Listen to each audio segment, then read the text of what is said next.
Hello আমার প্রিয় ছাত্রছাত্রীরা, তো চলে এসেছে তোমাদের প্রদীপ স্যার নতুন ক্লাস নিয়ে। আমি যেটা বলেছিলাম যে তোমাদের আমাদের রায়মাটির প্রশ্নবিদ্যা থেকে আমরা 21 থেকে দিয়েছি।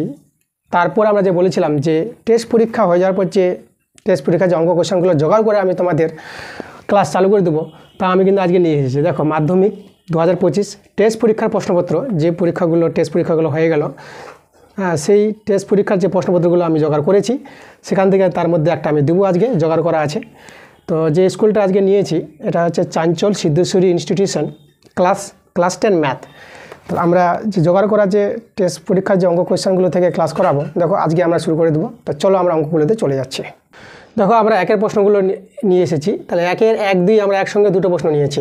আচ্ছা দেখো, প্রশ্নগুলো অ্যান্সার করার আগে আমি তোমাদের বলি যে আমি হাতে লিখেছি প্রশ্নগুলো, যদি একটু অসুবিধা হয় দেখার জন্য, তো আমি তোমাদের যে কোয়েশ্চেনটা, যেহেতু এই কোয়েশ্চেনটা তোমাদের তো পাবা না কোনো বইতে, যেহেতু আমার এটা জোগাড় করার প্রশ্নপত্র, তো আমি এই জন্য তোমাদের এই কোয়েশ্চেনটার পুরো যে একটু ভিডিও, ছোট্ট করে ভিডিও আমি তোমাদের দিয়ে দিচ্ছি। তোমরা দেখে নাও কোয়েশ্চেনগুলো, তোমরা চোখ বুলিয়ে নাও, পুরো প্রশ্নপত্র থেকে মিলিয়ে নিতে পারবা যে কোনটা প্রশ্ন কীভাবে আছে। কোথাও যদি বোঝার অসুবিধা হয় তো সেখান থেকে তোমরা দেখতে পাবা। তো চলো তুমি প্রশ্নপত্রটা তোমরা সবাই মিলে দেখে নাও, দিচ্ছি, তোমরা ভালো করে দেখে নাও কোয়েশ্চেনগুলো, দেখে নাও। যদি কোথাও কোয়েশ্চেন দেখার প্রয়োজন পড়ে প্রশ্নগুলো তোমাদের দেখালাম একের প্রশ্ন। তো তোমাদের প্রশ্নপত্র দেখে দিলাম, কোয়েশ্চেনগুলো সবগুলো ভালো করে দেখানো। যদি কোথাও যদি অসুবিধা হয় বুঝতে, তো সেখান থেকে তোমরা দেখে নিতে পারো, ঠিক আছে। তো চলো আমরা আজকে শুরু করে দিই একের 1 নম্বরটা। তাহলে একের আমরা দুটো কোয়েশ্চেন নিয়েছি প্রশ্ন, তো একের 1 নিয়েছি আর 2 নিয়েছি। তাহলে আগে আমরা প্রথমে করাবো একের 1 নম্বর। দেখো কী বলছে, একটা বার্ষিক A% সরল সুদের হারে B টাকার C মাসের সুদ আমাদের বলেছে কত টাকা হবে। তাহলে এখানে দেখো সরল সুদ যদি I = PTR/100, I কত, P বলতে দেখো এখানে B টাকার বলেছে, তা আসলটা B। আর এখানে দেখো C মাসের জন্য, C মাস কিন্তু আমাদের বছর করতে হবে মাসটাকে। তাহলে মাসকে যদি বছর করো তাহলে তোমাদের কী করতে হবে, 12 দিয়ে ভাগ করতে হবে। আর আমাদের বার্ষিক সুদের হারটা A%, তাহলে A% মানে A/100, ঠিক আছে। এই যে আমাদের সূত্রটা। তাহলে এখান থেকে দেখো আমরা যদি সরল করি তাহলে আমরা ABC আর নিচে 1200, ঠিক আছে, তাই 100 আছে 1200। তাহলে এটা পাওয়া যাচ্ছে সুদটা আমাদের। তা দেখো তো কোথায় মিলেছে আমাদের, ABC/1200, সেটা মিলেছে আমাদের A নাম্বার অপশানটা। এবার দুইটা দেখো কী বলছে, একটি অংশীদারি ব্যবসায় দীপ্তার্ক ও রাবিয়া মূলধনের অনুপাত এদের বলে দিয়েছে 10:12:15। বছরের শেষে 7400 টাকা লাভ হলে রাবিয়া লভ্যাংশ পাবে 2000 টাকা, 2400 টাকা, 3000 টাকা আর 2800 টাকা। তাহলে এখানে কার লভ্যাংশ বলেছে, রাবিয়ার। তাহলে দেখো আমাদের রাবিয়ার যে লভ্যাংশ হবে,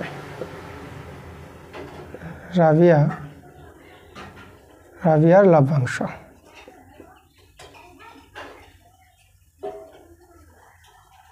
দেখো রাবিয়ার লভ্যাংশ কী করে পাবো, লাভিয়া আছে আমাদের, দেখো শেষে আছে, তাই না। তা শেষের অনুপাতটা নাও 15 আর নিচে আনুপাতিক যোগ। তাহলে এদের আনুপাতিক যোগ করো, এখানে আমরা পেয়ে যাবো দেখো 10 আর 15 যোগ করলে 25 আর এদিকে হচ্ছে আমাদের 12। তাহলে 25-12 যদি আমরা যোগ করি তা আমরা কত পেয়ে যাবো, 37 পেয়ে যাবো। আর যেটা মোট লাভ হয়েছে সেটা গুণ করে দিতে হবে। মোট লাভ কত হয়েছে আমাদের 7400 টাকা। এবার যদি আমরা কাটাকাটি করি, 37 দিয়ে 74, তাহলে আসলো আমাদের 200, 15 দিয়ে 30 আর 2 শূন্য বসে দাও। দেখো আমাদের 3000 টাকা রাবিয়ার লভ্যাংশটা পাওয়া যাচ্ছে, 3000 টাকা। 3000 টাকা দেখো কোথায় আছে, আমাদের C নাম্বার অ্যান্সারে আছে, অ্যান্সার C। এবার নিয়েছি একে 3 আর 4 একসঙ্গে। 3-এরটা তো বলছে যদি X ভেরিয়াস Y হয় যখন A অপশানে আছে x² ভেরিয়াস y3, বিতে আছে x³ ভেরিয়াস y², সিতে আছে x ভেরিয়াস y3 আর ডিতে বলেছে x² ভেরিয়াস y²। তাহলে দেখো এখানে x ভেরিয়াস y বলেছে, তাহলে আমরা যদি ভেরিয়াসকে উঠাই তাহলে আমরা কী পাবো, একটা ধ্রুবক পাবো। তাই এখানে আমাদের কেটা হচ্ছে শূন্য ভেদ ধ্রুবক, ঠিক আছে। আর এবার লক্ষ্য করো, আমরা এটাকে যে বর্গ করে নিই, দেখো পাওয়ারগুলো কিন্তু সমান হবে, পাওয়ার যেখানে সমান হবে সেটাই অ্যান্সার। কারণ আমাদের অ্যান্সার দেখো D নাম্বার দেখতে পাচ্ছি আমরা, কারণ পাওয়ারকে সমান করতে হবে। এখানে আমরা বর্গ করলে পরে এদিকে k² y² s², এখানে দেখো k² আমরা n নিয়ে নিলাম। তাহলে এখানে x ভেরিয়াস আমরা y² করতে পারবো, s² ভেরিয়াস y² করতে পারবো, যেহেতু সমান সমান ধ্রুবক আছে। এটা উঠিয়ে আমরা ভেরিয়াস নিয়ে আসবো। দেখো এটা আমাদের D নাম্বার মিলেছে, তাই অ্যান্সার D। 4 নম্বরে বলেছে k s square minus 5x plus k equal to 0 দ্বিঘাত সমীকরণের বীজদ্বয় সমান ও বাস্তব হবে যদি কে এর মান হয়, ঠিক আছে। অপশনগুলোর মধ্যে কোনটা হবে? দেখো এখানে বীজদ্বয় বাস্তব আর কী বলেছে, সমান বলেছে, সমান হবে আর বীজদ্বয় বাস্তব। তা নিরূপকটা কী হয়? নিরূপকটা শূন্যের সঙ্গে সমান হয়ে যায়। নিরূপক হচ্ছে আমাদের বি স্কোয়ার মাইনাস 4ac, এটা আমাদের কী হবে? শূন্যের সঙ্গে সমান হবে। যখনই বীজদ্বয় বাস্তব আর সমান বলবে তা নিরূপকটাকে শূন্যের সঙ্গে সমান করে দিতে পারবো, ঠিক আছে। তোমরা যা জানো যে নিরূপক এটা হয়। এবার বি দেখো, বি হচ্ছে এক্সের সহগ, তাহলে এক্সের সহগ এখানে -5 তার স্কোয়ার 4 ইন্টু এ হচ্ছে এস স্কোয়ার সহগ, কে ইন্টু সি হচ্ছে আমাদের ধ্রুবক সংখ্যাটা, তাহলে এটা হবে আমাদের 25, এদিকে দাঁড়িয়ে গেল -4k স্কোয়ার 0, তাহলে আমরা এখানে পেয়ে যাচ্ছি কে স্কোয়ার 25/4, তাহলে কে এর মানটা পেয়ে যাবো আমরা +-5/2, +-5/2 দেখো অপশানে আছে আমাদের বি নাম্বার আনসার আছে, তাহলে আমাদের আনসারটা বি নাম্বার +-5/2। দেখো এবার আমরা 5 আর 6 নিয়েছি। 5এরটা আছে a/3 = b/4 = c/7 = 2a - 3b + c/x হলে x এর মান কোনটা হবে? তো আমরা প্রথমে কি করব? প্রথমে এখান থেকে আমরা কে ধরে নিই, তাহলে আমাদের আছে a/3 b/4 আর c/7, এদেরকে আমরা কি ধরে নিলাম? কে ধরে নিলাম। আচ্ছা, তাহলে এখান থেকে আমরা কি করব? আচ্ছা, এদেরকে কে ধরা মানে সবাইকে, ওকে। তাহলে আমরা করব কি, এখান থেকে এর মানটা যদি বের করি তাহলে এর মানটা হবে 3k, বি এর মানটা আসছে 4k আর সি এর মানটা হবে 7k, ঠিক আছে, 7k। আচ্ছা, এবার এখানে আমরা পুট করে দেবো। তোমরা লক্ষ্য করো এর মানটা তো আমরা পেয়ে যাব কে, এরা যদি কে এর সঙ্গে সমান হয় তো এও কে এর সঙ্গে সমান হবে। তাহলে এখানে আমরা মানগুলো বসিয়ে দাও, 2 into 3k, 3 into 4k plus C হচ্ছে আমাদের 7k, নিচে এক্স। আচ্ছা, এখানে কে কমন নিয়ে নাও, তাহলে এখানে হবে 6 12 প্লাস 7, নিচে এক্স, এদিকে কে কেটে দাও। তাহলে এখানে লক্ষ্য করো এটা সরল করে কত আসছে, এটা দেখো 1 আসছে পরে, আর নিচে এক্স আর এদিকে তো 1, তাহলে এক্সের মানটা কত পেয়ে গেলাম 1। দেখো 1 অ্যান্সারটা কোথায় আছে? এ নাম্বারে আছে, তাহলে অ্যান্সার আমাদের এ নাম্বার।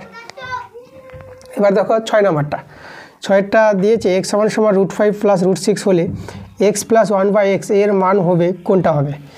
তাহলে এখানে দেখো x এর মান দেওয়া আছে, তাহলে 1/x এর মানটা আমরা বের করি, তাহলে এটা 1 হয়ে যাবে √7 + √6। এবার আমরা করণীয় করলে আমরা পেয়ে যাবো উপরে √7 - √6 আর নিচে √7 + √6 √7 - √6। মানে কি করা হলো, এখানে যেটা থাকবে নিচে তার বিপরীত সাইন দিয়ে বিপরীত চিহ্ন দিয়ে গুণ করানো উপর নিচে, ঠিক আছে। এটা তো ছিল, এটা বিপরীত চিহ্ন হচ্ছে এটা দিয়ে উপরে গুণ। এবার দেখো এটা আমরা উপরে তো √7 - √6 আর নিচে দেখো a² মানে b² সূত্র, a² - b² সূত্র, √7 - √6 এখানে যাবে 7 - 6, তাহলে এর বিয়োগটাতে 1 পেয়ে যাচ্ছি আমরা। তাহলে দেখো 1/x এর মানটা যে পেয়ে গেলাম সেটা পেয়ে গেলাম √7 - √6। এখন x + 1/x এর মানটা বের করতে বলেছে, মান বসিয়ে দাও। তাহলে x এর মান হয়ে গেল আমাদের √7 + √6 আর প্লাস, আর 1/x এর মানটা আমরা বের করলাম √7 - √6, √6 কেটে যাচ্ছে, তা থেকে গেল √7 আর √7 যোগ করে হবে 2√7 দেখো আমাদের সি নাম্বার অ্যান্সারটা। এবার দেখো আমরা চলে এসেছি 7 নম্বর আর 8 নম্বরে। তো 7এরটা আছে α = 90 ডিগ্রি, β = 30 ডিগ্রি হলে sin α - β এর মান কোনটা হবে? তাহলে দেখো মানগুলো তো আমাদের দেওয়া আছে, তাহলে এখানে মানগুলো বসিয়ে দিই। sin α এর মান 90 ডিগ্রি আর βটার মান 30 ডিগ্রি, তাহলে এখানে sin কত হয়ে গেল 60 ডিগ্রি বিয়োগ করে sin 60 ডিগ্রি মান আমরা জানি √3/2, তো আমাদের সি নাম্বার অ্যান্সারে মিলেছে √3/2। এবার বলেছে দেখো 8 নম্বরটা, 1 রেডিয়ান পরিমিত কোণটি হবে একটি সূক্ষ্মকোণ না সমকোণ, স্থূলকোণ আর সরলকোণ। তাহলে 1 রেডিয়ান যে আমরা জানি, দেখো 1 রেডিয়ান কত ডিগ্রি সেটা আমাদের জানতে হবে। 1 রেডিয়ান সমান তোমরা জানবা এটা হচ্ছে 57 ডিগ্রি 16 মিনিট আর 22 সেকেন্ড। ঠিক আছে, দেখো মিনিট হচ্ছে একটা দাগ, একটা ড্যাশ, আর সেকেন্ড হচ্ছে দুটো দাগ হবে। তাহলে 57 ডিগ্রি 16 মিনিট 22 সেকেন্ড, প্রায় এটা এই মানটা আমরা প্রায় পাবো। তাহলে এই কোণটা কি দেখতে পাচ্ছি আমরা, 90 ডিগ্রির চেয়ে ছোটো দেখতে পাচ্ছি। তার 90 ডিগ্রির চেয়ে ছোটো কোণটা 1 রেডিয়ান, তাহলে আমরা এটাকে সূক্ষ্মকোণ বলতে পারবো। তো অ্যান্সার হবে আমাদের এই নাম্বারটা, সূক্ষ্মকোণ। তোমরা এটা দেখবা বইতে আছে P-272 পাতায় তোমরা চলে যাবা, আমি একটু দেখাচ্ছি। বইতে 272 পাতায় আছে, এই যে দেখো, আমি যদি তোমাদের একটু দেখাই, দেখো এখানে লেখা আছে, দেখো 1 রেডিয়ান সমান 57 ডিগ্রি 16 মিনিট 22 সেকেন্ড প্রায়। তাহলে এখানে বইতে মানটা দেওয়া আছে, এটাকে প্রমাণও করে দেখিয়েছে এখানে, তোমরা প্রমাণটাও দেখে নিতে পারবা। তাহলে এভাবে আমরা বলতে পারবো এটাকে সূক্ষ্মকোণ বলতে পারবো, 1 রেডিয়ান সমান সূক্ষ্মকোণ। এবার আমরা 9 আর 10 নিয়েছি। 9 নম্বরটা দেখো বলছে, দুটি বৃত্তের ব্যাসার্ধের দৈর্ঘ্য 5 সেমি ও 3 সেমি, বৃত্ত দুটি পরস্পরকে বহিঃস্পর্শ করে বৃত্ত দুটির কেন্দ্রদের মধ্যে দূরত্ব কত হবে। দেখো দুটি বৃত্ত আছে, এই যে একটা বৃত্ত আর একটা বৃত্ত, এই যে দেখো বহিঃস্পর্শ করেছে, এখানে বাইরে বিন্দুতে স্পর্শ করেছে, এর বিন্দু কেন্দ্র এখানে, এই যে বড় বৃত্তের কেন্দ্র আর ছোট বৃত্তের কেন্দ্র। বড় ছোট বৃত্ত হবে, দেখো 5 সেমি 3 সেমি বলেছে, তাহলে এটা এ বি কেন্দ্র নিলাম। আর এখানে ধরো আমাদের ছেদ করেছে ওতে, ঠিক আছে, তাহলে আমাদের এওটা হচ্ছে 5 আর ও বিটা হচ্ছে আমাদের কত 3। তাহলে আমাদের দুটি বৃত্তের কেন্দ্রদের মধ্যে দূরত্ব মানে এ বির দূরত্ব, তাহলে এ বির দূরত্ব আমরা কত তুলতে পারছি, 5 আর 3 যোগ করতে হবে, 5 আর 3, ঠিক আছে, এইটুকুটা আর এইটুকুটা, তা 5 আর 3 যোগ করে আমরা 8 পেয়ে যাচ্ছি। তাহলে আমাদের অ্যান্সারটা হবে 8 সেমি। অ্যান্সার দেখো আমাদের ডি নাম্বারটা মিলছে।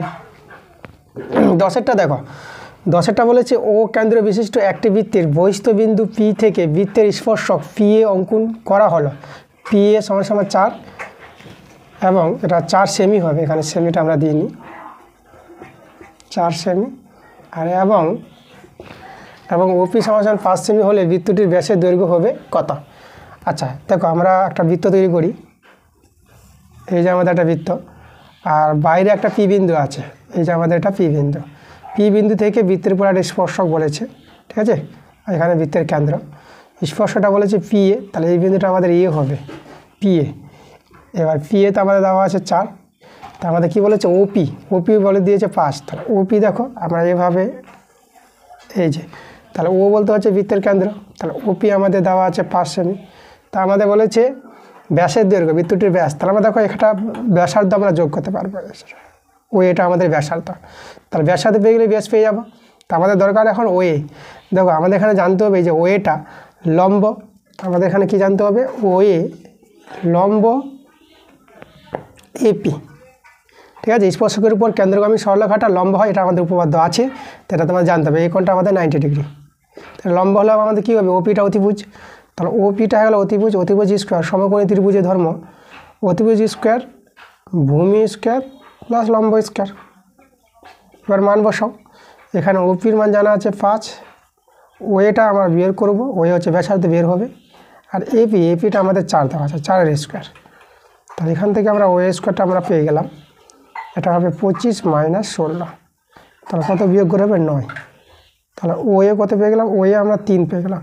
আচ্ছা ওয়ে যদি 3 হয়, ঠিক আছে, তাহলে ব্যাস কত হবে, তাহলে ব্যাস হবে দেখো ব্যাসার্ধের দ্বিগুণ হয়, তাহলে 2 × 3 হবে, যেহেতু ওয়ে ব্যাসার্ধ পেয়ে গেছি, তাহলে এটা হবে দেখো গুণ করে 6 সেমি, তাহলে ব্যাস কত পেয়ে গেলাম 6 সেমি। দেখো অপশানে আমাদের সি নাম্বার আছে অ্যান্সার। এবার দেখো 11 আর 12, 11 নম্বরটা বলছে ত্রিভুজ এবিসি ও ত্রিভুজ ডিএফ এর এবি বাই ডিই সমান বিসি বাই এফডি সমান এসি বাই ইএফ হলে আমাদের যে কোণগুলো সমান হবে কার সঙ্গে সমান হবে। তাহলে প্রথমে আমরা ত্রিভুজ তৈরি করি, ত্রিভুজ এই যে দেখো ত্রিভুজ এ বি সি, আর এখানে আরেকটা ত্রিভুজ তৈরি করব আমরা, এই ত্রিভুজের নামটা দেখো আমরা ই নিলাম আগে, এটা খেয়াল রাখবা ই ডি এফ, ঠিক আছে। এখানে দেখো এবি বাই ডি, দেখো এবি বাই ডি, দেখো এই যে অনুপাতগুলো আছে অনুপাতগুলো অনুযায়ী আমরা নামটা দিয়েছি, ঠিক আছে, এবি বাই ডি আছে, আর বিসি বাই এফডি আছে, দেখো বিসি বাই এফডি দেখো এর সঙ্গে এরা মিলে আছে, আর এসি বাই ইএফ, দেখো এসি বাই ইএফ মানে এটার সঙ্গে এটা আছে, এটার সঙ্গে এটা আছে, আর এটার সঙ্গে এটা আছে। তাহলে দেখো কোণগুলো কী হবে আমাদের, কোণগুলো দেখো বি এর সঙ্গে ডি মিলবে, বুঝেছো, এর সঙ্গে ই মিলবে, আর সি এর সঙ্গে এফ মিলবে, তাহলে এখানে যে অপশানগুলো দেখো একমাত্র বি এর সঙ্গে ডি সমান আছে, সি নাম্বার দেখো সি নাম্বার আছে বি সমান সমান, বি কোণ সমান সমান, ডি কোণ সমান সমান। আর কিন্তু কেউ মিলছে না যে এর সঙ্গে এই মিলছে, সি এর সঙ্গে, এগুলো কিন্তু কোনো অপশান আর মিলছে না। তা আমাদের যে বি কোণের সঙ্গে বি কোণের সঙ্গে ডি কোণ সমান আছে, তাহলে অপশানটা আমাদের সি নাম্বার হবে, অ্যান্সার সি। এবার দেখো 12 নম্বরে বলছে দুটি ঘনকের আয়তনের অনুপাত 8:125 হলে ঘনক দুটির সমগ্র তলের ক্ষেত্রফলের অনুপাত কত হবে? আচ্ছা, এখানে দেখো আয়তনের অনুপাত বলে দিয়েছে, তাহলে আয়তনের অনুপাত যদি থাকে তাহলে বাহুর অনুপাত আমরা বের করতে পারবো। দেখো আয়তনের অনুপাত 8:125 বলতে 8কে আমরা 2 এর কিউব লিখবো, আর 125কে লিখবো 5 এর কিউব। তাই দেখো আর যদি অনুপাত, আর যদি হয় ঘনকের ঘনফল আয়তন, তার বাহু দৈর্ঘ্য কী হবে? 8-এর ঘনমূলটা বাহু দৈর্ঘ্য 2, আর এই ঘনকের বাহু দৈর্ঘ্য 5 হবে। দেখো বাহুগুলো কিন্তু 2, 5 পেয়ে গেছি। তাহলে সমগ্র তলের ক্ষেত্রফল বলেছে, সমগ্র তল বলতে দেখো মানে 6 ইন্টু বাহুর স্কোয়ার, 6 ইন্টু বাহু বলতে 2, 2 এর স্কোয়ার H2, আর 6 ইন্টু এখানে হবে বাহুর স্কোয়ার, বাহু হচ্ছে 5, 5 এর স্কোয়ার। দেখো এখানে 6 তো আমরা ভ্যানিশ করতে পারবো, 2 এর স্কোয়ার 4, আর 5 এর স্কোয়ার 25। তাহলে আমাদের দেখো ঘনক দুটির সমগ্র তলের ক্ষেত্রফলের অনুপাত আমরা পেয়ে গেলাম 4:25। 4:25 কোথায় আছে দেখে নাও। তাহলে আমাদের আছে দেখো 4:25 আমাদের বি নম্বর অ্যান্সারে আছে। এবার 13 আর 14 দেখো। 13 নম্বরে বলছে একটি লম্ববৃত্তাকার শঙ্কুর ভূমিতলের ব্যাসার্ধের দৈর্ঘ্য একই রেখে উচ্চতা অর্ধেক করলে শঙ্কুটির আয়তন হ্রাস পাবে কত? আচ্ছা দেখো এখানে ব্যাসার্ধের দৈর্ঘ্যটা একই রাখবে, ব্যাসার্ধ চেঞ্জ করবে না। ব্যাসার্ধ ধরো আর উচ্চতা প্রথমে আমরা এইচ নিলাম, তাহলে আর এইচ নিয়ে শঙ্কুর কার কথা বলেছে? আয়তনের কথা বলেছে। তাহলে শঙ্কুর আয়তনের সূত্র 1/3 পাই আর স্কোয়ার এইচ, ঠিক আছে, সরি, তাহলে পাই আর স্কোয়ার এইচ, ঠিক আছে, 1/3 পাই আর স্কোয়ার এইচ, এটা শঙ্কুর আয়তন। তার প্রথমে আমরা এটা পেয়ে গেলাম শঙ্কুর আয়তনটা। তারপরে দেখো ব্যাসার্ধ আর এ রাখবে, কিন্তু উচ্চতাকে দেখো অর্ধেক করবে, উচ্চতা তাহলে অর্ধেক বলতে h/2, তাহলে এই ব্যাসার্ধ আর উচ্চতা নিয়ে আমরা শঙ্কুর আয়তন পেয়ে যাবো 1/3 পাই আর স্কোয়ার এইচ, এইচ হচ্ছে h/2। তাহলে এখানে দেখো আমাদের আয়তনটা কিন্তু অর্ধেক হয়ে যাচ্ছে আগের চেয়ে, ঠিক আছে, অর্ধেক বলতে দেখো 1/2 আমরা এদিকে নিয়ে আসলাম, এই হাফের যে আমরা অর্ধেক বুঝতে পারছি। তাহলে দেখো এখানে আমাদের ক্ষেত্রফলটা কত কমছে, তাহলে আগে ছিল 1 গোটা আর অর্ধেক কমে গেল, তাহলে ক্ষেত্রফল হ্রাস পায় কত? আগে ছিল 1/3 পাই আর স্কোয়ার এইচ, এটা থেকে এটা বাদ যাবে 1/3 পাই আর স্কোয়ার এইচ।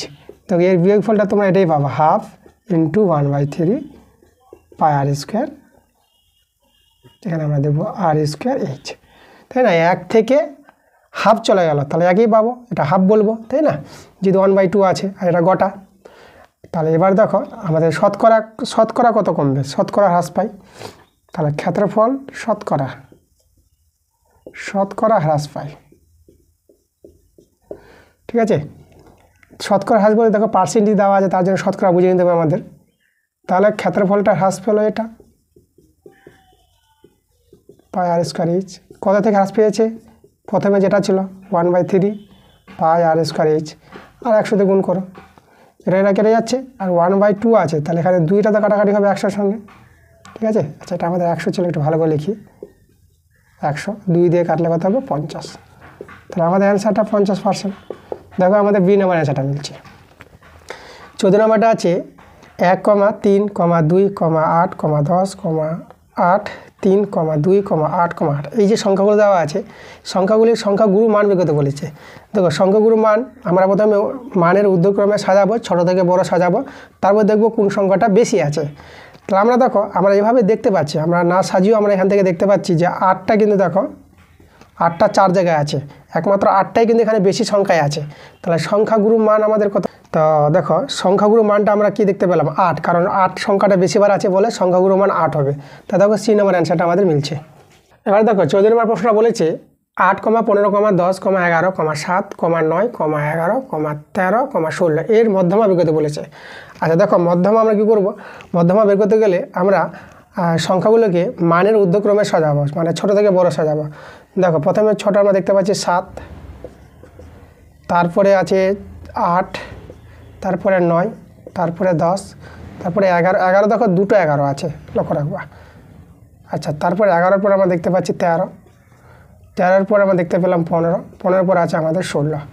তাহলে দেখো মধ্যমান কী করে বের করবো আমরা? মধ্যমান তো আমরা দেখতে পাচ্ছি সংখ্যাগুলো তো কম সংখ্যা আছে, গুনে নাও কটা আছে সংখ্যা, 1 2 3 4 5 6 7 8 9, 9টা সংখ্যা আছে, 9টা আমাদের এখানে বিজোড় সংখ্যা। তাহলে বিজোড় সংখ্যা থাকলে দেখো আমরা একবারই মধ্যমা বলতে পারবো, মধ্যেরটা। তাহলে এখানে দেখো এদিকে আমাদের নাও 4টা আর এইদিকে সংখ্যা নাও 4টা, তাহলে মধ্যে কে থেকে গেলো 11, তাহলে মধ্যমান আমরা 11 পেয়ে গেলাম। দেখো মধ্যমান পর আরেকটা নিয়ম আছে, যদি অনেকগুলো সংখ্যা থাকতো, যদি গুনতে অসুবিধা হতো, অনেক সংখ্যা আছে, তখন মধ্যমান কী করে বের করবা? যদি বিজোড় সংখ্যা থাকতো, এই যে সংখ্যাটা কতগুলো সংখ্যা আছে ততগুলো যদি বিজোড় সংখ্যা থাকতো, তাই না, মানে এনটা আমাদের 9 আছে বিজোড় সংখ্যা। তাহলে দেখো মধ্যমা পাওয়ার নিয়মটা হলো n+1/2, এটা হচ্ছে মধ্যমা, এততম মানটাই হবে মধ্যমা। তাহলে n বলতে হচ্ছে 9 + 1/2, তাহলে এখানে কত দাঁড়ালো? এদিকে দাঁড়ালো 10/2, তাই এটা 5তম মান। 5তম মানটাই মধ্যমা। 5তম মান হচ্ছে প্রথমতম মান, দ্বিতীয়তম মান, তৃতীয়তম মান, চতুর্থতম মান, আর এটা হলো আমাদের পঞ্চমতম মান বা 5তম মান। তাহলে মধ্যমা আমাদের 11, তাহলে আমরা 5তম মানটা কত দেখতে পাচ্ছি? 11, তাহলে অ্যান্সার আমার 11। এটা হচ্ছে আমাদের নিয়ম অনুযায়ী করা, ঠিক আছে। আর যেহেতু আমাদের কম সংখ্যা আছে, আমরা একবারই মুখে মুখে বলে দিব 9টা সংখ্যার মধ্যে যে সংখ্যাটা আছে সেটাই আমাদের মধ্যমা হবে, 11, তাহলে মধ্যমা। অ্যান্সারে পেয়ে গেলাম আমরা ডি নাম্বার অ্যান্সারটা 11। এবার আমরা দুইয়ের প্রশ্নগুলো আসলাম। দুইয়ের প্রশ্নগুলো আমাদের কিন্তু 2 নম্বর প্রশ্ন আছে। এর আগের প্রশ্নগুলো এমসিকিউ টাইপের প্রশ্ন ছিল, সেগুলো আমাদের কিন্তু 1 নম্বর, এক একটা প্রশ্নের জন্য 1 নম্বর ছিল আগেরগুলো। এখন যে প্রশ্নগুলো আসলো এগুলো কিন্তু আমাদের 2 নম্বর প্রশ্ন, এক একটা প্রশ্নের জন্য তোমরা 2 নম্বর করে পেয়ে যাবা। তা আমরা দেখে নেব 2-এর 1 নম্বরটা। দেখো তোমাদের বলি যে অঙ্কগুলো যে করাচ্ছে, দেখো অঙ্কগুলো কিন্তু সেরকম ভারী অঙ্ক নয়, মানে বিশাল কোনো অঙ্ক নয়। যে টেস্ট পরীক্ষার যে পরীক্ষাটা হলো, যে স্কুলের পরীক্ষাগুলো, সেই ছাত্রের কাছ থেকে আমি নিয়ে নিয়েছি কোয়েশ্চেনটা। তা দেখো টেস্টের কোয়েশ্চেন দেখো কতটা ভালো আসছে, অত চাপ নয়। তোমাদের ভাবে মাধ্যমিক পরীক্ষা হবে, ওটা কোনো না যে খুব ভারী প্রশ্ন আসবে, হ্যাঁ ওটা ভারী প্রশ্ন আসবে না। আমি মডেল সেট করিয়েছি, দেখো মডেল সেট যখন করাতাম সেখানে কিন্তু একটু প্রশ্নগুলো কীরকম টাফ টাইপের ছিল। তো যাই হোক, আমরা সেখানেও করিয়েছি, ভালো করে বুঝিয়েছি, সেই অঙ্কগুলো তোমরা তো বুঝছোই। কিন্তু অতটা চাপ হবে না, তোমরা চাপ নেবে না মাধ্যমিক পরীক্ষায়। তোমাদের টেস্ট পরীক্ষাটাও আশা করি ভালোই হয়েছে। এবার মাধ্যমিক পরীক্ষাটা যে হবে তোমাদের সামনে, সেই পরীক্ষাও তোমাদের ভালো হবে। যেহেতু প্রদীপ স্যার চলে এসেছে, আর কোনো চিন্তা নাই, প্রদীপ স্যার অঙ্ক সহজ করে তোমাদের বুঝিয়ে দেবে। তোমরা কমেন্টে জানাও কীভাবে ক্লাসগুলো হচ্ছে, কোথাও কোনো অসুবিধা হচ্ছে কি হচ্ছে না সেটাও তোমরা জানাও কমেন্টে। আমি আছি তোমাদের সব সমস্যার সমাধান করার জন্য, আমি চলে এসেছি, আমি তোমাদের সব অঙ্ক ভালো করে বুঝিয়ে দেবো। তো দেখো আমরা 2-এর 1-একটা করাই। তাহলে বার্ষিক 5% চক্রবৃদ্ধি হার সুদে কিছু টাকার 2 বছরের চক্রবৃদ্ধি সুদ 615 টাকা হলে আসল নির্ণয় করো। এখানে দেখো চক্রবৃদ্ধি সুদ আমাদের এখানে বলে দিয়েছে, চক্রবৃদ্ধি সুদটা 615 টাকা। তাহলে আসলটা বের করতে বলেছে, আমরা আসলটা ধরে নেব। অ্যান্সার দিলাম, ধরি আসল। আসল হচ্ছে মূলধন, আসলকে পি বলা হয়, আমি পি লিখলাম। আসলটা আমরা ধরে নিলাম x টাকা। এই এক্সের মানটা আমাদের বের করতে হবে এখানে। আচ্ছা দেখো চক্রবৃদ্ধি সুদ দেওয়া আছে, হ্যাঁ চক্রবৃদ্ধি সুদের ক্ষেত্রে চক্রবৃদ্ধি সুদ একবারে পাওয়া যায় না, আগে সমূল চক্রবৃদ্ধি বের করতে হয়, ঠিক আছে। তাহলে সমূল চক্রবৃদ্ধি দেখো, সমূল চক্রবৃদ্ধি, সমূল চক্রবৃদ্ধিটা আমরা পাবো পি × 1 + r/100⁴n। পি হচ্ছে আসল, যেটা x পেলাম। সুদের হার দেখো আমাদের এখানে 5% বলে দিয়েছে, 5/100। আর কত বছর পর বলেছে? 2 বছর পরে, তাহলে সময়টা আমাদের 2 বছর। আচ্ছা এখানে আমরা একটু সরল যদি করি, আমরা x গুণিত এটা আমরা দেখো 105 পাবো, তাহলে 105/100, এটা আমরা দুবার লিখবো যেহেতু স্কোয়ার আছে, 105/100 স্কোয়ারের জন্য দুবার হয়ে যাবে মানটা। এবার এটা আমরা চক্রবৃদ্ধি সুদ পেলাম, সরি এটা সমূল চক্রবৃদ্ধি পেলাম। এবার আমরা চক্রবৃদ্ধি সুদ বের করব। চক্রবৃদ্ধি সুদ পাওয়া যায় সমূল চক্রবৃদ্ধি থেকে, আসলটা বাদ দাও। তাহলে আমরা এটা হয়ে গেল আমাদের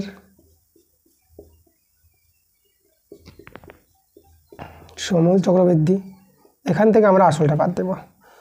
তাহলে এখানে আমাদের x কমন নিলে পরে আমরা লসাগু করে নেব একবারে। তাহলে লসাগুটা আমাদের কত? 100 × 100 লসাগু। তাহলে এখানে 105 গুণ করতে হবে। তাহলে আমি এখানে গুণটা দেখাই, 105 আর 105। তাহলে 105 যদি গুণ করা হয়, এখানে 5 × 5 = 25, 2 × 5 = 5, এটা তো 0 0 0। এবার আসবে 5 0 1, 5 এদিকে 2 এদিকে 10, এখানে 1 এখানে 1, 11,025। তাহলে এখানে আমাদের 11,025টা নেমে যাবে। আর এখানে আমাদের কত আছে, এটা তো 1, তাহলে 1 এর সাথে গুণ করলে এটা কত হবে, 10,000 হয়ে যাবে, 10,000। তাহলে এখানে 10,000 বিয়োগটা করো, 10,000 বিয়োগটা করলে কত হবে, এখানে হবে 1,025 পাবা।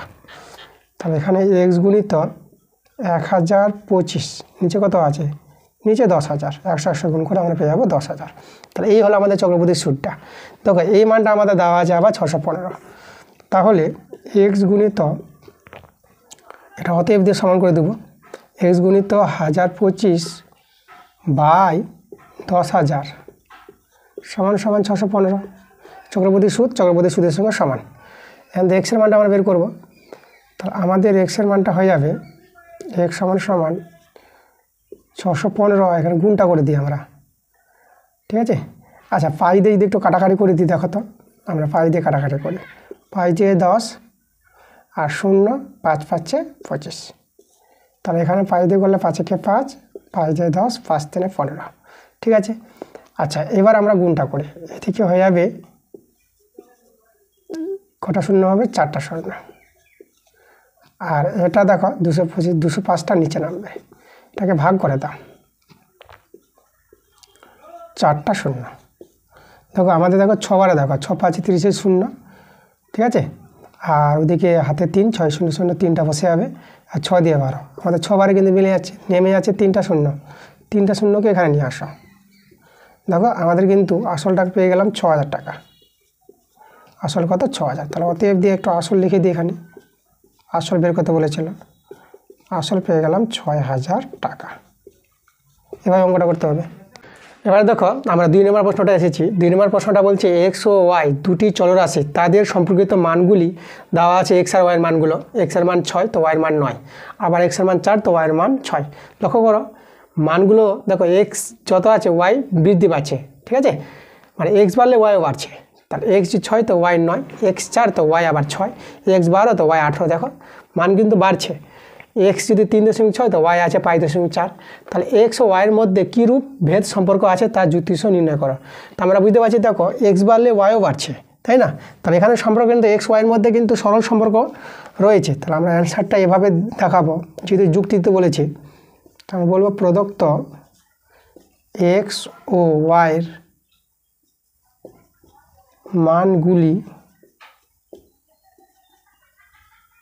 মানগুলি থেকে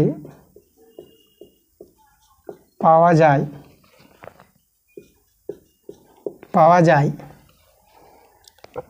যায় এক্স ও ওয়াইয়ের মধ্যে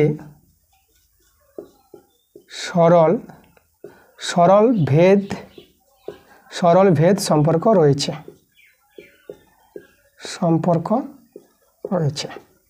বাস, ঠিক আছে। এভাবে তোমার অ্যান্সারটা লিখে দিতে পারবা। কারণ দেখো এক্স আর ওয়াইয়ের মানগুলো দেখো, এক্সের মান যা আছে ওয়াইয়ের মান বৃদ্ধি পাচ্ছে, এক্সের মান যা আছে আবার দেখো বৃদ্ধি পাচ্ছে। তাহলে দেখো মানে এক্সও বাড়ছে তো ওয়াইও বাড়ছে, তাহলে এভাবে মানগুলো বাড়ছে, তাহলে এটা সরল ভেদ সম্পর্ক। তাহলে এই ছিল আমাদের 2 নম্বর অঙ্কটা। 3 নম্বর প্রশ্নটা বলছে x square plus 8x plus 2 = 0 দেখার সমীকরণের বীজ দুটি আলফা ও বিটা হলে 1/α প্লাস 1/β এর মান নির্ণয় করো। আচ্ছা দেখো দেখার সমীকরণের বীজ দুটি দেওয়া আছে, তাহলে আমরা বীজ দুয়ের যোগফল বের করতে পারবো। বীজ দুয়ের যোগফল হচ্ছে সূত্রটা -b/a। দেখো বি বলতে এখানে কিন্তু 8 আর এ বলতে 1, তাহলে -8 পেয়ে গেলাম।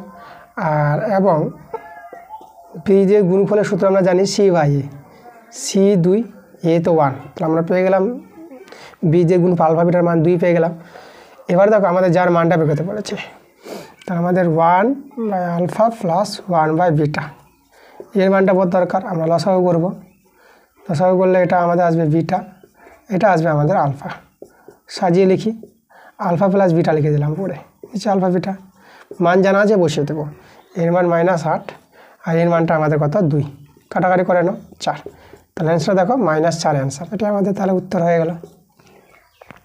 এবার 4 প্রশ্নটা দেখো, একই দৈর্ঘ্যের ব্যাসার্ধের একটি চং ও একটি গোলক এর ঘনফল সমান বলে দিয়েছে।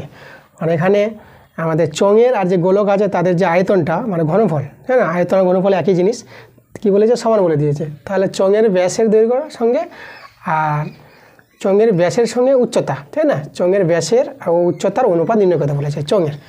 তাহলে আমরা কী করবো, এখানে আমরা প্রথমে ধরবো অ্যান্সার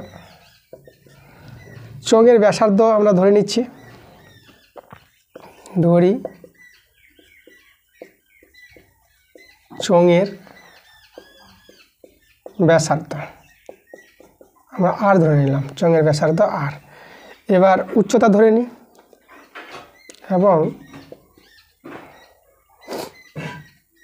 এবং চঙের উচ্চতা,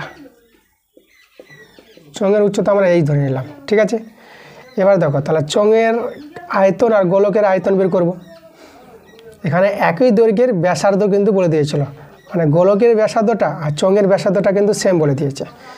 তাহলে আমরা লিখব অতএব চঙের আয়তন, চঙের আয়তন বা ঘনফল, ঘনফল লিখি চঙের ঘনফল। তা চঙের যে আয়তনের সূত্রটা সেটা কি আমাদের, সেটা সূত্র হচ্ছে পাই আর স্কোয়ার এইচ, ঠিক আছে। এবার আমরা করব গোলকের ঘনফল, গোলকের ঘনফল। তাহলে গোলকের আয়তনের যে সূত্রটা আমরা জানি 4/3 পাই আর কিউব, ব্যাসার্ধ এখানে আর। এবার দেখো এই দুটো মান কিন্তু আমাদের কী বলেছে, সমান বলে দিয়েছে। তাহলে অতএব পাই আর স্কোয়ার এইচ সমান সমান 4/3, সরি এটা 4 লিখি আমরা, 4/3 পাই আর কিউব। আচ্ছা এখানে পাই পাই কেটে দাও, এখানে আর স্কোয়ার আর কিউব কাটলে এখানে একটা আর পেয়ে যাবা, ঠিক আছে। তাহলে আমরা দেখতে পাচ্ছি এদিকে, আচ্ছা এইচের নিচে আমরা নিয়ে আসলাম 3, 8টা নিয়ে চলে আসলাম, আর এদিকে 4/3।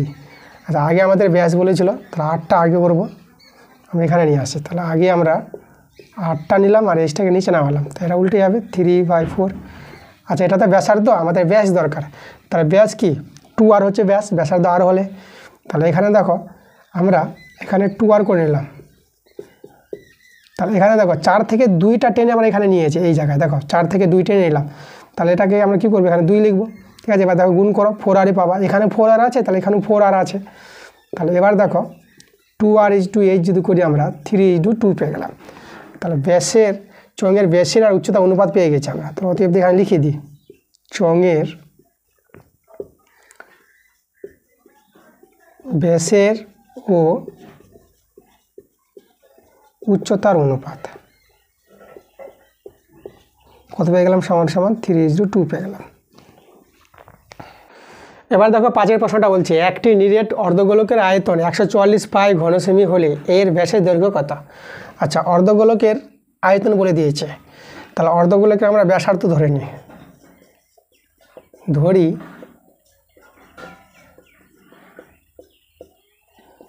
অর্ধগোলকের ব্যাসার্ধ আমরা আর ধরে নিলাম। দেখো অর্ধগোলক জিনিসটা আমি একটু বলি তোমাদের, যেটা বাটির মতন দেখাবে, এই যে দেখো এটা আমাদের ধরো কেন্দ্রবিন্দু, এটা ও নাম দিলাম, ঠিক আছে, এটা এবি নাম দিয়ে দিলাম। তাহলে ওবিটা কিন্তু আমাদের ব্যাসার্ধ আর এবিটা হচ্ছে আমাদের ব্যাস। তাহলে এবি আমরা পেয়ে যাবো 2r পেয়ে যাবো, ব্যাসার্ধ আর ধরলে আমাদের আমাদের 2r-এর মানটাই বের করতে বলেছে। আচ্ছা এবার দেখো অর্ধগোলকের যেটা আমরা জানবো আয়তনটা, তো অর্ধগোলকের আয়তনটা কি জানি আমরা, সম্পূর্ণ গোলকের আয়তনের সূত্র জানি 4/3 পাই আর কিউব, এটা সম্পূর্ণ গোলক। তাহলে অর্ধগোলকের অর্ধেক হবে 2 দিয়ে, এটা কাটাকাটি। তাহলে অর্ধগোলকের আয়তনে আমরা 2/3 পাই আর কিউব পেয়ে গেলাম। তাহলে এই সূত্রটা আমরা কাজে লাগাবো। তাহলে এখানে লিখবো অতএব অর্ধগোলকের আয়তন 4/3 হবে না, আমরা যেটা বের করলাম 2/3 হবে, 2/3 পাই আর কিউব, 2/3। আচ্ছা দেখো আমাদের এই মানটা কিন্তু আমাদের আয়তনটা আবার বলে দিয়েছে কত, 144 পাই। তাহলে অতএব 2/3 পাই আর কিউব এটা সমান সমান হবে 144 পাই। তাহলে এখান থেকে আমরা ব্যাসার্ধ পাবো, ব্যাসার্ধ পেলেই ব্যাস পেয়ে যাবো। পাই পাই কেটে দিই, তাহলে আর কিউব 2 দিয়ে এখানে কাটাকাটি করলে 2 × 7 = 14, 2 × 4, তাহলে 72 × 3। তাহলে এখানে দেখো আমরা 72কে যদি লসাগু ভাঙাই তাহলে কত পাবো? 2 দিয়ে করো, 2 3 6, 2 6 12, 2 1 2, 2 8 16, 2 9 18, আর দেখে 3। তাহলে আমরা পাচ্ছি 2 3টা, আর এখানে 2টো 3 আর একটা 3 আমাদের ছিল। তাহলে দেখো, তাহলে আর এর মান কত হবে? 3টা দিয়ে জন্য একটা 2, আর 3টা 3 এর জন্য একটা 3। তাহলে আমরা দেখো আর মানটা পেয়ে গেলাম 6। তাহলে অতএব 2 আর কত হবে? 2 আর হবে 2 × 6, মানে আমরা পেয়ে গেলাম 12। তাহলে আমরা পেয়ে গেলাম ব্যাসের দৈর্ঘ্যটা। তাহলে এখানে অতএব লিখে দিই ব্যাসের দৈর্ঘ্য 12। এককটা আমরা কি নেব? সেমি। ব্যাসার্ধ আর ধরেছিলাম, এখানে আমরা সেমি লিখে দিই। তাহলে আয়তন কী হয়? ঘন সেমি। এককটা একটু বসিয়ে দিলাম। তাহলে এইভাবে আমাদের অঙ্কটা করতে হবে। এবার দেখো আমরা 6 নম্বর 2-এর 6 নম্বরের প্রশ্ন এসেছি। 2-এর 6-এর যে দুটো প্রশ্ন আছে একসঙ্গে, এ আর বি, এগুলো হচ্ছে সত্য মিথ্যা টাইপের প্রশ্ন আছে। তাহলে এই নাম্বারটা দেখো কী বলছে? 3টি সমরক্ষ বিন্দু দিয়ে যায় এমন একটি বৃত্ত অঙ্কন সম্ভব। 3টি সমরক্ষ বিন্দু কাকে? আমি তোমাদের আগে বিটা করাই, বিটা করিয়ে তারপরে আমি এ নাম্বারটা করাবো। একটু অসুবিধা হয়েছে এই নাম্বারটা, আগে বি নাম্বারটা তোমরা দেখো, তারপরে আমি এই নাম্বারটা করাচ্ছি তোমাদেরকে। তো চলো আমি বি নাম্বারটা আগে করিয়ে দিই তোমাদের। এবার চলো বি নাম্বার কি বলছে? বৃত্তস্থ সামুদ্রিক একটি আয়তকার চিত্র। হ্যাঁ, এটা আমাদের বৃত্তস্থ সামুদ্রিকে আয়তকার চিত্র বলা যাবে, এটা আমাদের সত্য। ঠিক আছে, আমাদের অ্যান্সারটা হবে সত্য। দেখো এটা বই চলে যাবে তোমরা P-167 পাতায় আছে, তোমাদের দেখিয়ে দিচ্ছি। এটা প্রয়োগে প্রমাণটা করে দিয়েছে, তোমরা চলে যাবা বইতে। এই যে দেখো প্রয়োগ 5, প্রমাণ করি যে বৃত্তস্থ সামুদ্রিক একটি আয়তকার চিত্র। প্রমাণটা করে দিয়েছে এখানে, লক্ষ্য করো, প্রমাণটা দেখে নিবা। তাহলে বৃত্তস্থ সামুদ্রিককে আমরা একটি আয়তকার চিত্র বলতে পারবো। তাহলে কথাটা সত্য আছে। আচ্ছা দেখো, আমরা এই যে এ নম্বর প্রশ্নটা আছে, 3টি সমরক্ষ বিন্দু দিয়ে এমন একটি বৃত্ত অঙ্কন সম্ভব। আচ্ছা দেখো, এখানে কিন্তু আমার মাথায় আসলো অঙ্কটা ভাবতে ভাবতে একটা কথা, এটা সত্য অ্যান্সারটা আমার মনে হচ্ছে। দেখো কীভাবে সত্য হবে? আমি 3টা বৃত্ত, ধরো একটা বৃত্ত আছে, তো তাহলে এই যে দেখো বৃত্তের ব্যাস নিয়ে নিলাম, এটা হচ্ছে এ বিন্দু, এটা হচ্ছে বি বিন্দু, এখানে আমরা কেন্দ্রবিন্দু নিয়ে নিলাম। তো দেখো দুটো বিন্দু বৃত্তের উপর আর কেন্দ্রবিন্দু, তাহলে কেন্দ্রবিন্দু এবং দুটো বিন্দু যদি জানা থাকে, এই যে বৃত্তের উপর যে কোনো দুটো বিন্দু, তাহলে কিন্তু আমরা বৃত্ত তৈরি করতে পারবো। এই নিয়মটা, 3টা বিন্দু কি আছে? সমরক্ষ বিন্দু আছে। তাহলে এখানে কিন্তু আমাদের দেখো আমরা কিন্তু এটা আঁকতে পারবো। ঠিক আছে, এই যে বলেছে 6 নম্বর প্রশ্নটা যে 3টি সমরক্ষ বিন্দু দিয়ে যায় এমন একটি বৃত্ত অঙ্কনটি সম্ভব। হ্যাঁ, এটা কিন্তু আমাদের সম্ভব হবে। এটা আমরা কি লিখবো? এটা আমরা সত্য বলবো। ওকে, তাহলে অ্যান্সারটা আমাদের কী হবে? সত্য হবে। এবার আমরা নিয়েছি 7-এর প্রশ্নগুলো, তাই না? 7-এর প্রশ্নগুলো কিন্তু শূন্যস্থান টাইপের প্রশ্ন আছে, দেখে নেব। আচ্ছা, আমি যে তোমাদের দেখালাম 6-এর প্রশ্নগুলো, 6 প্রশ্নগুলো যে সত্য মিথ্যা ছিল, যে 6-এর এ নাম্বার প্রশ্নটা বললাম তোমাদের যে 3টি সমরক্ষ বিন্দু দিয়ে বৃত্ত অঙ্কন করা যাবে, অঙ্কন করা কিন্তু যাবে। এটা ক্লাস 11-এ তোমরা দেখতে পাবা। আমরা দেখালাম যে একটা ব্যাস নিয়েছিলাম, তাই না? ব্যাস নিয়ে একটা কেন্দ্রবিন্দু নিয়ে বৃত্তের উপর দুটো বিন্দু দিয়ে কিন্তু বৃত্ত অঙ্কন করা যাবে। ঠিক আছে, সেটা ক্লাস 11-এ উঠলে পরে তোমরা বুঝতে পারবা যে কেন ওটা হয়। তো চলো আমরা দেখবো 7-এর এ আর বি, এটা শূন্যস্থান আছে প্রশ্নগুলো। তো বলেছে অর্ধবৃত্ত অপেক্ষা বৃহত্তর বৃত্তাংশস্থ কোণ কি বলবো? দেখো অর্ধবৃত্ত অপেক্ষা বৃহত্তর বৃত্তাংশস্থ কোণগুলো কী হবে? কোণটা হবে ক্ষুদ্রতম অর্ধবৃত্তর অপেক্ষা। তো এটা এখানে অ্যান্সারটা আমরা লিখে দেবো ক্ষুদ্রতম। দেখো আমরা যদি বলি অর্ধবৃত্তস্থ কোণ, দেখো আমি একটা বৃত্ত তৈরি করি আগে। এই যে একটা বৃত্ত, তাহলে এই যে এটা যদি ব্যাস হয়, এটা কেন্দ্রবিন্দু ও, তাই না? এটা আমাদের বি। তাহলে এই যে এটাকে বলে অর্ধবৃত্তস্থ কোণ। অর্ধবৃত্ত কোণ কিন্তু আমাদের সমকোণ হয় 90 ডিগ্রি। আর বৃহত্তর বড় বৃত্তের একটা বৃত্তস্থ কোণ তৈরি করলাম, সবচেয়ে বড় বৃত্তস্থ কোণ নিয়ে নাও তুমি, এই কোণগুলো কিন্তু সূক্ষ্মকোণই পাবা। এটা কিন্তু সমকোণ হবে না, সমকোণের চেয়ে ছোটো হবে, 90 ডিগ্রির চেয়ে ছোটো হবে। তাহলে অর্ধবৃত্ত অপেক্ষা বৃহত্তর বৃত্তাংশস্থ কোণটা কী হবে? ছোট হবে। যদি বড় কোণটা নাও না কেন, বৃত্তাংশস্থ কোণটা সবচেয়ে বড় কোণটাও কিন্তু অর্ধবৃত্ত, এই যে অর্ধবৃত্তস্থ কোণ অপেক্ষা কী হয়ে যাবে? ছোট হবে, ক্ষুদ্রতম হবে। এবার দেখো বি নাম্বারটা বলেছে বৃত্তের কোনো যে এর লম্ব সমদ্বিখণ্ডক বৃত্তের। দেখো এই যে আমাদের বৃত্ত, এমন একটা জে নেব, যে এটা ব্যাস নয়, একটা এ বি আমরা জে নিলাম, এখানে আমাদের কেন্দ্রবিন্দু। তাহলে দেখো এই যে ব্যাস নয় এরূপ কোনো জের উপর কেন্দ্রগামী যে লম্ব সরলরেখাটা, সে যেটাকে কী করে? সমদ্বিখণ্ডক করে। তো ওই কথা বলেছে এখানে। দেখো বৃত্তের কোনো জে এর লম্ব সমদ্বিখণ্ডক বৃত্তের কী হবে? বৃত্তের কেন্দ্রগামী সরলরেখা হবে এখানে, বৃত্তের কেন্দ্রগামী সরলরেখা, সরল রেখাংশ, কেন্দ্রগামী সরল রেখাংশ। ঠিক আছে, এটা হবে আমাদের বৃত্তের কেন্দ্রগামী সরল রেখাংশটাই হবে এই যে ওডিটা, এটা যে ও নাম দিই, এটা যদি ডি নাম দিই, তাহলে ওডিটার কথা বলেছে আমাদের। 8 প্রশ্নটা বলছে tan 2 থিটা = 1 হলে cos 2 থিটার মান কত। তো এখান থেকে আমরা থিটার মানটা বের করতে পারবো। আমরা এদিকে tan 2 থিটা রেখে দিলাম। আচ্ছা, এইদিকে tan থিটাটা 1/cot থিটা হবে, আর এইদিকে আমাদের চলে আসবে cot থিটা পর্যগুণ করে। তাহলে এখানে tan 2 থিটা আছে, এটাকে লিখতে পারবো tan 90 degree minus theta. tan 90 degree minus theta, এটা cot থিটা হয়ে যাবে।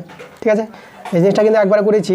tan থিটাকে লিখবো 1/cot, আর 1/cot বলে cotটা ডান দিকে চলে যাবে 1 এর গুণ করে। তাহলে এখান থেকে tan ভেনিস করলে আমরা পেয়ে যাচ্ছি 2 থিটা = 90 ডিগ্রি মাইনাস থিটা। তাহলে এখানে দেখো এটা আমাদের 3 থিটা পেয়ে যাব সমাধান করে, 3 দিয়ে কাটাকাটি করো, তা থিটার মানটা আমরা পেয়ে গেলাম 30 ডিগ্রি। এবার আমাদের বলেছিল cos 2 থিটার মানটা, cos 2 থিটা, থিটা বলতে এখানে কত 30 ডিগ্রি, তাহলে cos 60 ডিগ্রি চলে আসলাম। তাহলে cos 60 ডিগ্রি মানে আমরা জানি 1/2। তাহলে অ্যান্সারটা আমাদের কোথায় গেল 1/2, এটা আমাদের অ্যান্সার। দেখো 9 প্রশ্নটা আছে, একটি বৃত্তের ব্যাসার্ধের দৈর্ঘ্য 10 সেমি, ওই বৃত্তে 66 সেমি দৈর্ঘ্যের বৃত্তচাপ দ্বারা ধৃত কেন্দ্রীয় কোণটি বৃত্তীয় মান কত হবে। তো আমরা একটা বৃত্ত তৈরি করি, এই যে আমাদের বৃত্ত, আমরা একটা ব্যাসার্ধ নিলাম, এই যে OA ব্যাসার্ধ, এদিকে একটা ব্যাসার্ধ নিলাম OB ব্যাসার্ধ, আর বৃত্তচাপটা আমরা নিলাম AB বৃত্তচাপ, এটা হচ্ছে আমাদের বৃত্তচাপ। এই বৃত্তচাপকে আমরা S বললাম। ঠিক আছে, এই যে AB বৃত্তচাপ এভাবে দেখায়, সেটা আমাদের S। আর এই কোণটাকে দেখো বৃত্তচাপ দ্বারা, ব্যাসার্ধ বৃত্তচাপ দ্বারা যে ধৃত কোণটা বলেছে, তাই না, এই যে ধৃত কেন্দ্রীয় কোণ, যেটা ধৃত তৈরি হলো যেটা, সেটাকে আমরা কত থিটা নিয়ে নিলাম। আর এখানে ব্যাসার্ধটা আমরা কত দেওয়া আছে, যেটা আর আমাদের ব্যাসার্ধ আর হচ্ছে দেওয়া কত 14 সেমি, ব্যাসার্ধের কথা আছে এটা 14। তাহলে আমাদের দেখো আমরা একটা সূত্র জানি, এখানে আমরা লিখব অ্যান্সার। আচ্ছা, এবি চাপটা আমরা S পেলাম, আর OA এটা হচ্ছে আমাদের বৃত্তচাপ, আর OAটা হচ্ছে আমাদের কি ব্যাসার্ধ, যেটা আর এর মান আছে কত 14। ঠিক আছে, আর বৃত্তচাপের মানটা আমরা পেয়ে গেছি কত 66 সেমি, এটা 14 সেমি। আচ্ছা, আর এই যে কেন্দ্রীয় কোণটা মানে কোণ AOBটা, সেই কোণটাকে আমরা নিলাম থিটা। ঠিক আছে, এটা আমরা ধরি, থিটা ধরি। এবার এই মানগুলো নিয়ে আমরা লিখতে পারবো, আমরা জানি, দেখো আমাদের একটা সূত্র আছে, আমাদের ব্যাসার্ধ এবং বৃত্তচাপ, সেই ব্যাসার্ধ বৃত্তচাপ দ্বারা যে কেন্দ্রে যে কোণটা উৎপন্ন হয়, সেই 3টা জিনিস নিয়ে আর থিটা S এদের নিয়ে একটা সূত্র আছে, সেই সূত্রটা হবে S = r থিটা। ঠিক আছে, এটা মনে রাখবো, S = r থিটা। তাহলে এখানে মানগুলো বসাও, আমাদের থিটার মানটা আমাদের বের করতে বলেছে, এখানে আমাদের বেরিয়ে আসবে থিটা কোণের বৃত্তীয় মানটা। তাহলে এখানে দেখো S হচ্ছে আমাদের কত, S এর মানটা আমরা জানলাম 66, আর ব্যাসার্ধ 14, আর থিটাটা আমাদের বের হবে। তাহলে এখানে আমরা থিটা = পেয়ে যাব 66/14, কাটাকাটি করে নিই। তো কাটাকাটি করলে আমরা কত পেয়ে যাবো 3, আর এখানে কত পেয়ে যাবো 7, তাহলে কত পেয়ে গেলাম 33/7। তাহলে এই যে দেখো আমাদের যে বলেছিল যে নির্ণীয় কোণটির বৃত্তীয় মান, নির্ণীয় কোণটির বৃত্তীয় মান আমরা পেয়ে গেছি কত 33/7, যেহেতু বৃত্তীয় মান এখানে একটা সি হবে এককটা, 33c/7, এটা আমাদের অ্যান্সার। দেখো দিয়ে 10 নম্বরে কী বলছে, আমরা আজকের ক্লাসের শেষ প্রশ্নে চলে এসেছি। তা দেখো শেষ প্রশ্নটা কী বলছে, আমাদের একটা ছক দেওয়া আছে, তো এই যে ছকটা আছে এখান থেকে বলেছে উপরের তথ্যের যৌগিক গড় আমাদের যদি 8 হয়, ঠিক আছে, তাহলে পি এর মান নির্ণয় করো। এই যে পিটা দেওয়া আছে এখানে, তো পি এর মানটা বের করতে বলেছে। তাহলে আমাদের প্রথমে আগে পরিসংখ্যা বিভাজন তালিকা আগে তৈরি করতে হবে। অ্যান্সার দিয়ে আমরা লিখব পরিসংখ্যা বিভাজন, পরিসংখ্যা বিভাজন তালিকা। দেখো পরিসংখ্যা বিভাজন তালিকাটা আমরা কীভাবে তৈরি করব, আমরা প্রথমে একটা ছক বানাই, এখানে আমরা লিখব যে 3টা হবে। আচ্ছা আমরা এখানে লিখব এটা হচ্ছে আমাদের একটা হবে xi, ঠিক আছে, একটা হবে fi। আচ্ছা এটা কিন্তু আমাদের চলো বলা হয়, এটাকে চলো, আর এটাকে কিন্তু আমাদের বলা হয় পরিসংখ্যা। এখানে দেওয়া নাই, আমি এটা দেখে দিচ্ছি তোমাদের। fiটা কিন্তু আমাদের পরিসংখ্যা, ওকে। আর এখানে আমাদের যেটা হবে এটা হবে xi fi, এটা আসবে আমাদের xi fi। এবার এখানে মানগুলো বসাই। দেখো চলগুলো আমাদের কত আছে, 3 আছে, তারপরটা আছে 5 আছে, 3 5 8 9 9 11, তারপরটা আছে কত 13, ঠিক আছে, এইভাবে মানগুলো আছে। আচ্ছা তাহলে এখানে দেখো আমাদের পরিসংখ্যাগুলো আছে, এটা 6 আছে, তারপরে 8 আছে, তারপর 5 আছে, তারপর পি আছে, তারপর আবার 8 আছে, তারপর 4 আছে। এবার এখানে দেখো xi fi মানে কি এদের গুণফলটা, তার 3 6 18, 5 8 40, 8 5 41, এবার 9p গুণ করে 9p পেয়ে যাবা, 11 আর 8 গুণ করলে 88, আর এদিকে 13 4 52, এটা 52। এবার এখানে আমরা দেখো সামেশন fi মানে এদের যোগফলটা বের করব। এদের যোগ করে পি আর পি থাকবে, পি প্লাস আমরা পেয়ে যাবো, এদের যোগটা হয়ে যাবে দেখো 8 4 12, 12 আর 5, 12 5 17, 17 এদিকে 8, তাহলে 17 8 চলে যাবে 25, 25 আর এদিকে 6 31, তাহলে আমরা কত পেয়ে গেলাম, এটা 31 পেলাম যোগফলটা। আর এখানে আমরা দেখাবো সামেশন, ঠিক আছে, সামেশন xi fi, তাহলে এটা সমান কত হবে আমাদের, তাহলে এটা দেখো এটা 9pটা থাকবে, 9p প্লাস দেখো এদিকে 2 আর 8 10, 10 আর 8 18, 18 8 পেলাম, ঠিক আছে, 5 আর 1 6, 6 আর এদিকে 8, 8 আর 6 14, 14 আর 4 18, 18 আর 4 22, 22 থেকে 23, ঠিক আছে, তাহলে এটা আমাদের 23 পেলাম। এই যে 9p প্লাস 238। এবার আমাদের দেখো যৌগিক গড় যেটা আমাদের বের করতে হয়, যৌগিক গড় যে আমরা পাবো, তার পাওয়ার নিয়মটা হচ্ছে summation xi fi by summation fi, এটা যে যৌগিক গড়ের সূত্র। তো সামেশন xi fi এর মানটা আমাদের জানা আছে 9p প্লাস 238, আর সামেশন fiটা আমরা জানি p প্লাস 31। এবার যৌগিক গড়টা 8 বলে দিয়েছে, তাহলে 9p plus 238 by p plus 31 সমান কত 8।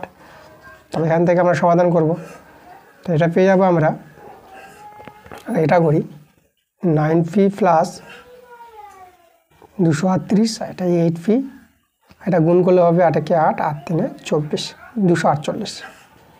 তাহলে এটা এখানে বিয়োগ করে p পেয়ে যাব, 248 থেকে 238 বাদ, তাহলে p এর মানটা পাবো এটা 0, এটা পেয়ে যাবো বিয়োগ করে 10। দেখো p এর মানে কিন্তু 10 পেয়ে গেলাম, এটাই আমাদের অ্যান্সার, ঠিক আছে, এটা আমাদের p এর মান বা p সমান 10। তাহলে এই ছিল আমাদের আজকের ক্লাস। তোমাদের অঙ্কগুলো করালাম আজকে, জোগাড় করা টেস্ট প্রশ্নপত্র অঙ্ক, ঠিক আছে। আমি আবার জোগাড় করা প্রশ্নপত্র নিয়ে আমি তোমাদের আবার ক্লাস দিব, তো তোমরা ক্লাসগুলো দেখতে থাকো। আর ভিডিওগুলো ভালো লাগলে তোমরা নিশ্চয়ই ভিডিওগুলোকে লাইক করবা এবং বন্ধুদের কাছে ভিডিওগুলো শেয়ার করবা, এবং যারা নতুন আছে আমার চ্যানেলে তারা আমার চ্যানেলটাকে নিশ্চয়ই সাবস্ক্রাইব করে রাখবা এরকম ভিডিও পাওয়ার জন্য। তা ঠিক আছে, দেখা হচ্ছে তোমাদের আবার নেক্সট ভিডিওতে। এই অবধি তোমরা ভালো থেকো।